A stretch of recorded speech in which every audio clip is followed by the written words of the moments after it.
All right, y'all. We got a quick episode of Grade School Meeting with my brother Brandon Hammond, man.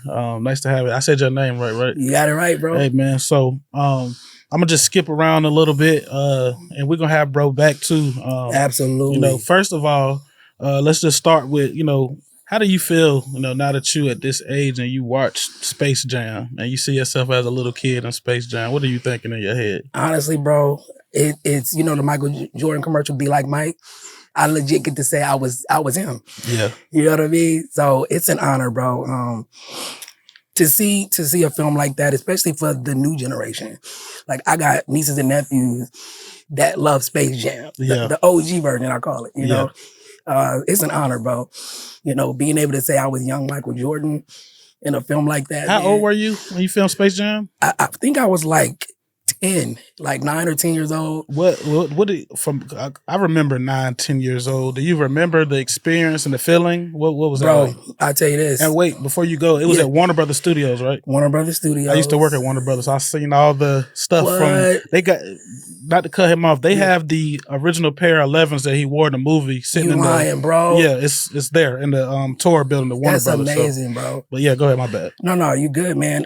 For me, the pinch me moment was when we had the read through and MJ came. Cause it was like all this conversation of like, is Michael Jordan gonna be here, And we even had all the voices of the characters, Bugs Bunny and Daffy and stuff like that. And then he came. And you remember Allen Iverson's Hall of Fame speech when he talked about the first time he played him, it was like Black Jesus. Yeah. And he had like that aura. Bro, it's like that. Yeah. Like, he's one of the few people in life that any room he walks in, you just feel it. You feel it. And he commands the room, bro. And it was crazy because he was like, one of the first things he was concerned about was who's get to play him. And it was like, oh, Mike, got this great little young actor, Brandon Hammond. He was on some like, nah, forget all that. I need to know, can he play? Can he shoot? Because if he gonna be repping me, he got to be able to play ball. So I told him I played a little bit, and hopefully I did you justice, MJ. That's crazy. That's man, classic movie. Thank you, bro. Soul Food. Bro, you won an NAACP award for Soul Food. Man, how old were you? I was 14. Just turned 14, actually. So when you filmed that movie, you were 14? Yeah. No. I was 11 when I filmed it, 12 when it came out. Or at least 12 when it came out, 12 when I filmed it, 13 when it came out. So because 12 years old, of course, you know what's going on. Talk about you being the main character, you one of the main characters, you being a kid, of course, the drama behind the script, etc. Like, tell me the experience on the set, like just that age and the feeling, everything. Honestly, bro, because it was my first opportunity to kind of carry a film, working with the likes of Vanessa Williams, Vivica Fox, Nia Long, Mekhi Phifer, Michael Beach, Irma P. Hall. It was an honor, bro, being the narrator of a film like that. You were the narrator. Right? The narrator. You were the narrator. Man, that's crazy. And being like the only kid, you know what I mean? Like the only kid, you had this adult film. A lot of people don't realize that movie was rated R, So it was very adult, but it was seen through the eyes of this kid. Yeah. And it was the opportunity of a lifetime. I mean, the things that came after that, man, NAACP, Image Award, just the even recognition today. Yeah. You know what I mean? How many years ago was that? I know you adults now, but... We're going on 30 years almost, man, because it came out in 97. Okay. So we 2025, bro. So 28 years ago, man. Okay, this is a random question, like a fan question. Yeah. The last time that you watched Soul Food in total, when was that? How long ago was that? Not even, no cap, man. It was like last Christmas. So what did you think when you watched it? What are you thinking in your head when you watched it? It still holds up, honestly, bro. Like, what made Soul Food great is that it's universal themes, right? So you had this Black family, but this could have applied to an Asian family, Hispanic family, any group.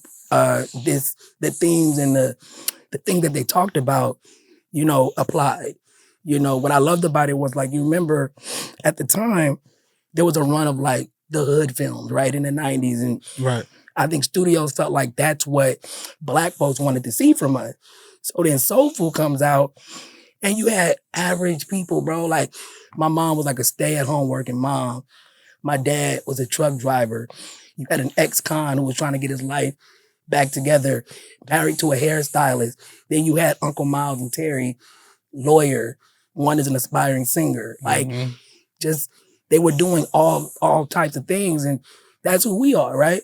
We're not a monolith, man. So the film still holds up, and it's a classic. Yeah. What do you? So, and this is another fan question too. I mean, do you still get residuals? Do you still? Absolutely. Okay. Right? Residual, Yeah. bro.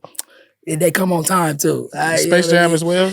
Yep. Pretty much every film and TV show that I've done, I still get a cool little check. Nice. You know? That's what's up. Check That's comes what's up. in the mail, Real man. quick before we get out of here. What's something that you want the world to know about you, and what's next for Brandon at this age now? Great question. Honestly, man, there's a lot of questions that people ask as far as like, why did I stop acting?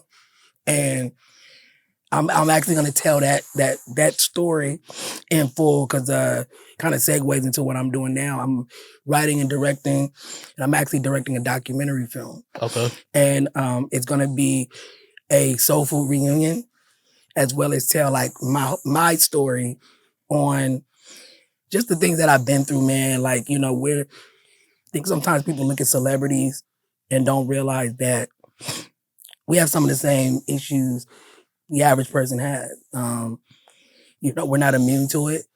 But, you know, I'm resilient, strong, still here. And when you hear kind of everything I've been through, I think it'll give people just a different perspective, like on who I am. But you definitely will get that, you know, that's a strong young man.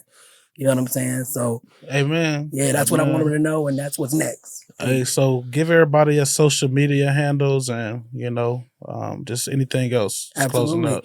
Social media, Facebook, Brandon Hammond. My name BrandonDon. Hammond HAMMOND. Instagram BL_Ham HAMM.